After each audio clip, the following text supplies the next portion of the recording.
Well, this is a Spyderco Mule team. We're going to talk about it. This is in Rec 76, fixed blade by Spyderco. Lots of different steel options and stuff. They're really cool. All Mule teams come in with a 3.5 inch blade and 7 3/4 inches overall. They make a variety of different steels. I think all of them have the same shape except for the Mule Team 2, which is in Spy 27. It's got a straight spine, so it requires different sheaths and stuff like that if you want to go that route. All right, all the mules come without handles, and they're made in a variety of different places. This one was made in Taichung, Taiwan. The blade stock on the Mule is 2.9 millimeters. That is 11.4 or 0.1145, and that comes in at 1/8 of an inch. All right, the mule comes in at 3 ounces, which is 85 grams. That's right. With the Mule team, you'll have a plethora of different options for scales. You can buy scales straight from Spyderco that are G10 and flat, or you can get scales from Halpern Titanium Company. They're in Three Rivers, Massachusetts, and these are Techwood. They also offer G10, micarta, stuff like that. But yeah, this is the ones we went with, and I think they cost right at $85. So we'll be These putting those on. these are called the Apple Jacks. Applejacks. That's right. It's Applejack. Nice little unique design.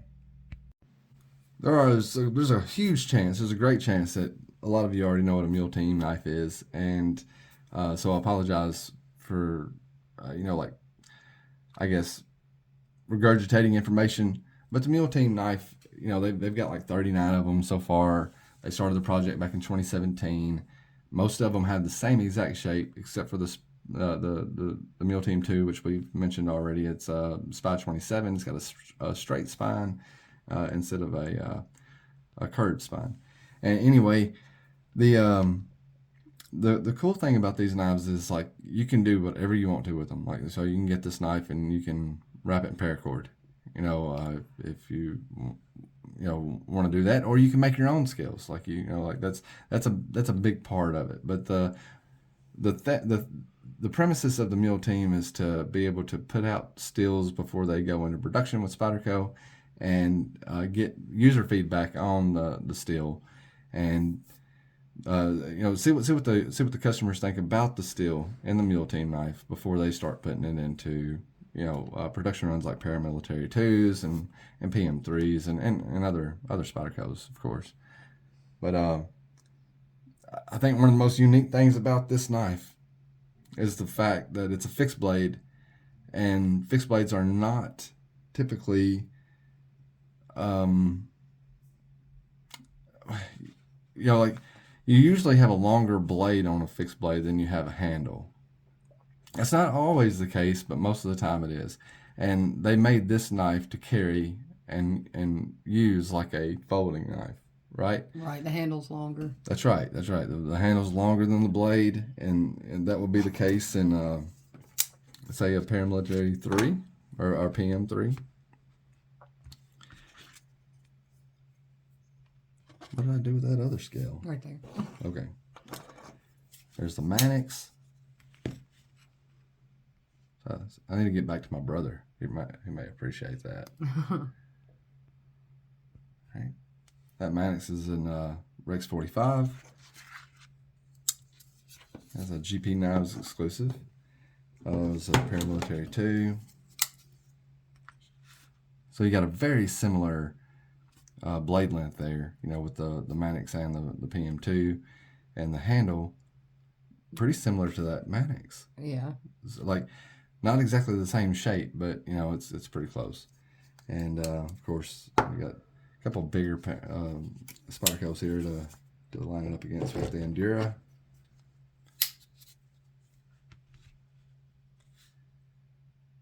And the Mannix XL. So, of course, these are all folding knives, and Spyderco does have other fixed blades. We don't have any of them, but they have quite a few different options in fixed blades. I'm not very educated with. I've never handled them, but it may change next year. I don't know. Really like the construct of this knife though is like you can have several different knives. Buy you a good set of scales. You want to use something that's Rec 76 one day. You go out and do your thing. You want to come home, take those scales off. Carry it for the week. Carry a very similar knife for the entire week, or whatever, and you can just slap them on a 20CV or S90V or whatever, and you can have one that you that you only carry for specific types of tasks, and then you got some that you carry on an EDC type of thing. What do you think about it? I think it's a great size for like EDC. Yeah, it is. To have a fixed blade, that's not too big, but still in a steel that you be able to do what you need to do with. Right. Okay. Courtney's already put these on once. We're gonna put them on Real live. quick and easy. That was quick and easy for you. I may take my time. I may lose stuff just getting it out of the package. You never know. Don't make no promises. So, do these go through the scales? Yep. That's kind of what I was thinking. So, gotta get lined up. But all right, we'll get them lined up. All right. That was easy. That was easy. Yep. Line it up over here. This is one of the more expensive options, I guess you would say. For me, though, is like, I destroyed about $90 worth of mahogany trying to make some scales for it. So when I started the T8. Yep, that's the T8. So these are T8 construction. Whenever I started looking at alternatives, I was like, well, this, at least this just, it's just a plug and play. The option is, it may be more expensive to buy the scales, but you don't have to buy a set of scales for every single knife that you buy. every mule, because they're interchangeable. I'm glad this was quick and easy for you. Would you like me to do it? No, I would not. We don't trust women's work around here. So the tech wood. Tell us what you think about the tech wood while I'm slapping this thing. It doesn't feel like wood. No, it doesn't at all. It feels good, but it doesn't. It feels more like GTN to me. Yeah, than wood. It feels like a plastic. Okay, I've screwed up. No, yet. I think I have. I'll loosen it up a little bit.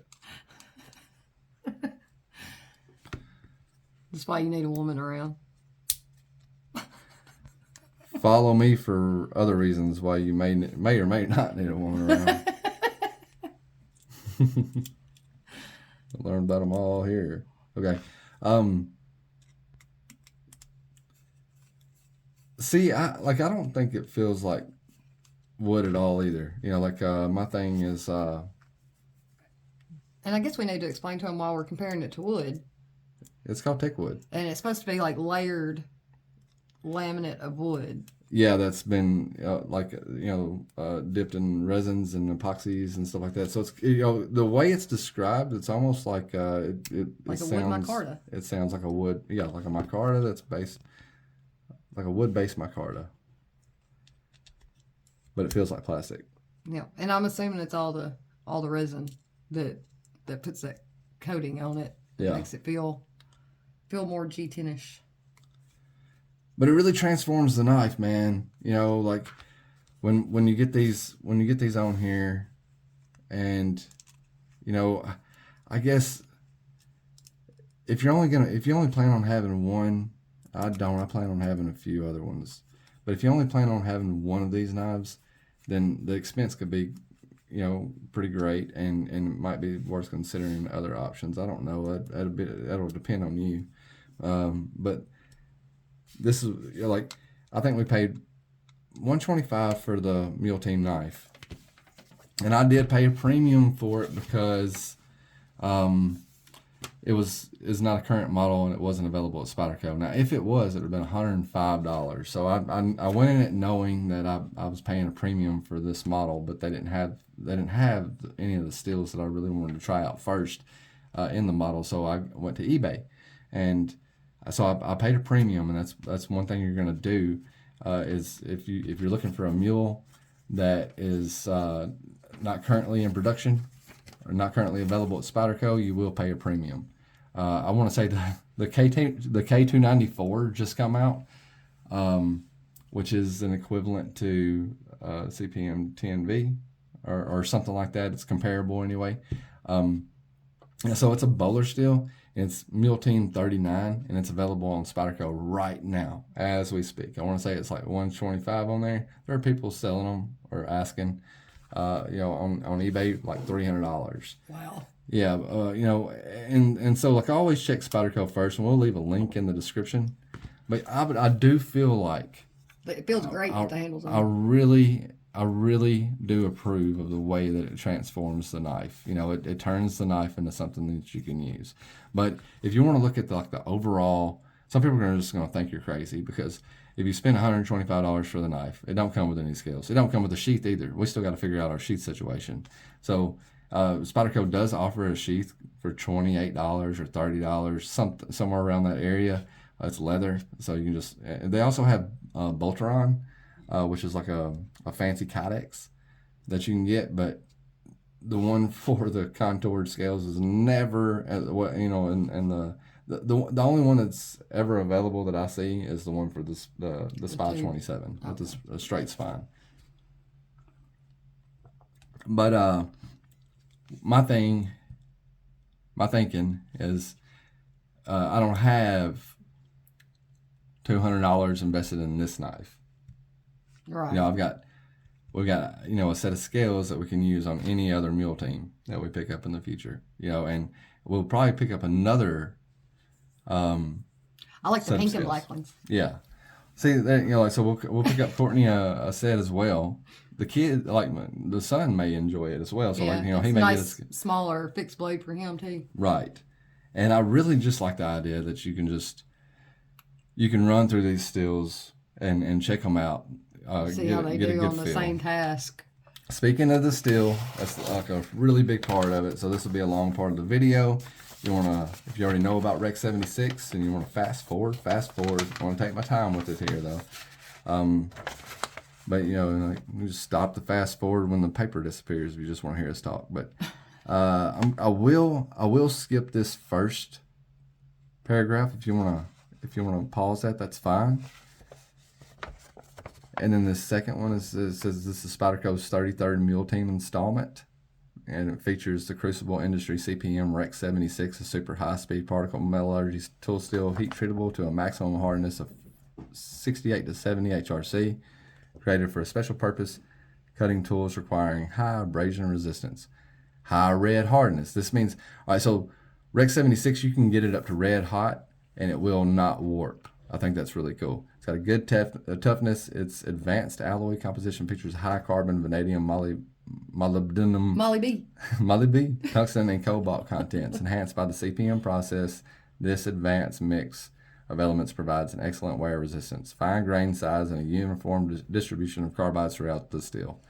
The exact alloy composition of Rec 76 is as follows: carbon 1.5%, chromium 3.75%, Molly B 5.25%, vanadium 3.1%, tungsten 9.75%. That's a lot of tungsten. Mm-hmm. A lot of cobalt too. Cobalt 8.5%. That is a lot of cobalt. Manganese 0.3% and silicon 0.3%. So obviously, if you add all those numbers up, you're not going to get it anywhere near 100. So it can't be the exact alloy composition. The rest of it's going to be steel. Yeah. Yeah. So anyway. That I'm excited to play with this thing, man. I probably will just order a $28, $30 leather sheath that goes with these knives, and carry it. I'm looking forward to carrying it and using it, and seeing how hard it is to sharpen afterwards. Lacey loves this steel. It's one of the, I've never even heard of any of the Rec steels before she started talking about them. She was really excited about them. My AI, whenever I asked about Rec 76 versus S35VN, The artificial intelligence said, she gave me sources of information too. She said S35VN is far superior on edge retention to a Rec 76. That is not what I hear, and it's not what I expect with the cobalt and the tungsten. Right. I asked her why, and she said, but because the carbide sizes in the Rec 76 was way higher than the carbide sizes in the S35VN. I'm I'm wondering if that was a Rec 76 ingot steel that she was getting her information, or the artificial intelligence was getting her information off of. But I don't know. I was like, are you sure? And she's like, yeah. I call it a she because it's got like a little female emoji thing. But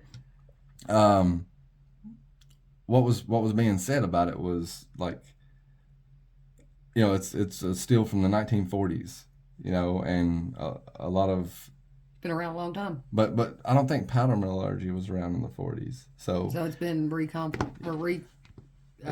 constituted or something. Well, when the way they make the powder metals is they buy powder ingredients and they mix them all together, and then they meld that together. So it's like there shouldn't be huge, because it's already been ground down. Yeah, it's already on a molecular level.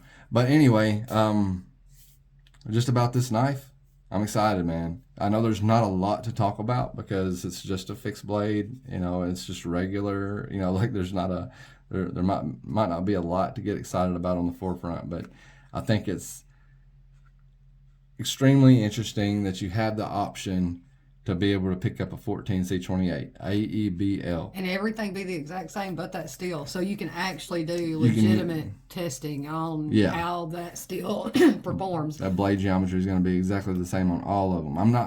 When I say all of them, I am discluding the Spy 27 because I don't know about the blade geometry on that one. It does have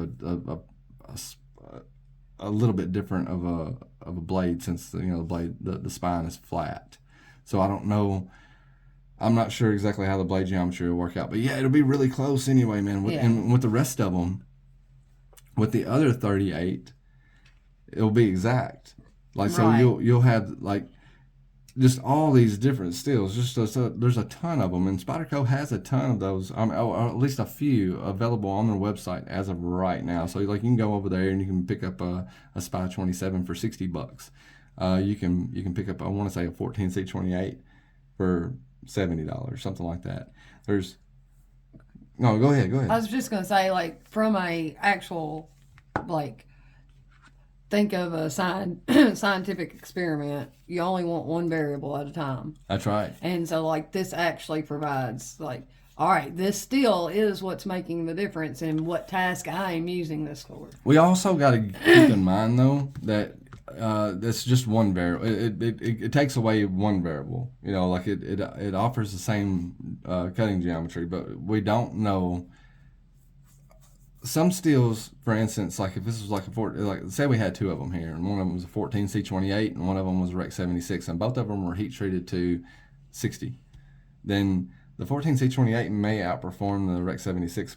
I'm not saying it will. I'm not an expert. Right. What I'm saying is, like, it may outperform the Rec 76 because 14C28 performs very well at 60, where Rec 76 doesn't start to shine until it's 68 or 70, which 14C28 can't even get to. Right. So we don't know exactly where Spyderco heat treated this at. It just says between 68 and 70. No, like if you read that, it says the CPM Rec 76 is super speed particle metallurgy tool steel, treatable to a maximum hardness of HRC 68 to 70. So we don't know where they put it at, but we will know because we have access to a machine, a Rockwell tester. So we Hunting for Hookers has said I could send him anything that I want to, and he would get them back to us as quickly as possible. So that will be one thing that we will do, but I'm not going to send this one off for testing until we get 2 or 3 more, or at least one more. When we get say 3, like 2 or 3 more, and they're all very different steels. Like say we would get a 14C28 S90V. We got this one, and I wouldn't mind picking up the Rex T15, just for comparison because it's the same family, right? So it's a high cobalt, high Right. vanadium. I'm sorry, tungsten. Tungsten, yeah. So it's in the same family. You get like 4 of them, send them all off, get them all HRC'd, and see exactly where the number is on all of them. If they all come back at the same exact number, I would be under the impression that you might be wasting your money. Yeah. On the if higher, they're not treating the metals to their specs. Yeah, like S90V. A lot of people claim S90V will outperform S90V. In comparison, the higher the number doesn't always mean the better performance. Like even with edge retention, I've heard people talk about, that seem like they're smarter than me, that S90V at 58 is almost optimal. So like it can go up to 65, but like if you take it up to 63, 64, then what you're doing is you're just making a good steel brittle, and it doesn't help with the edge retention because of the carbide chipping. Yeah, so it can technically withstand that hardness, but it's where's not it optimal? Yeah. Yeah. So anyway, this kind of took a turn, but I mean it kind of belongs in the Mule team conversations. So we're excited to check them out. We will pick up more. We got an extra set of hardware when we bought this one. I didn't know if it came with hardware, so I picked up a hardware set. So we got an extra set of hardware. So we'll at least have 2 sets of scales, one for me, one for Courtney. We'll see how the son likes it. I'll go ahead and pick up another set of a couple of sheaths, so we'll both have them to carry around in, and we can swap them up. Yeah, and I think that's really cool. Like that way, it's like Courtney clean, she uses her knife, and then she gives it back to me so I can clean it, and then she takes it back, type thing. Oh, they know what the deal is. They know what the deal is. But anyway, I like it, man. I like it. I don't see.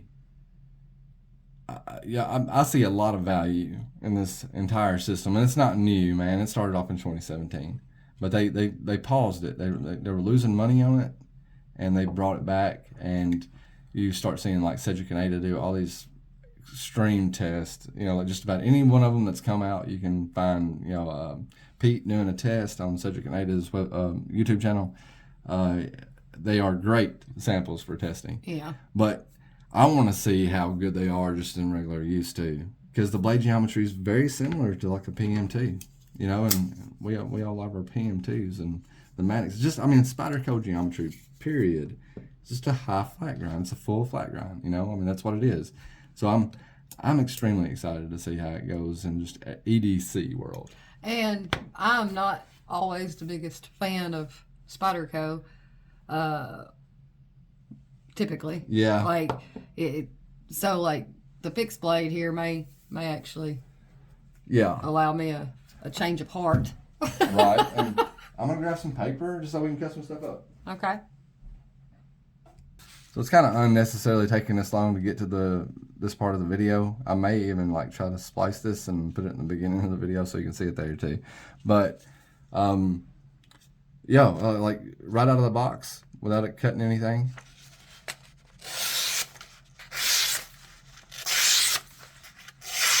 I know it's just paper, but you can hear when a knife is sharp, and you can tell with paper if it's got snags.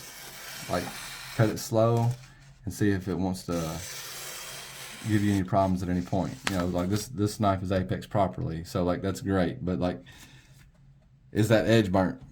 We don't know that until we put it through some paces. So anyway, there will be some updates. I believe Mule teams will be a big part of 2024 and Apex Alc.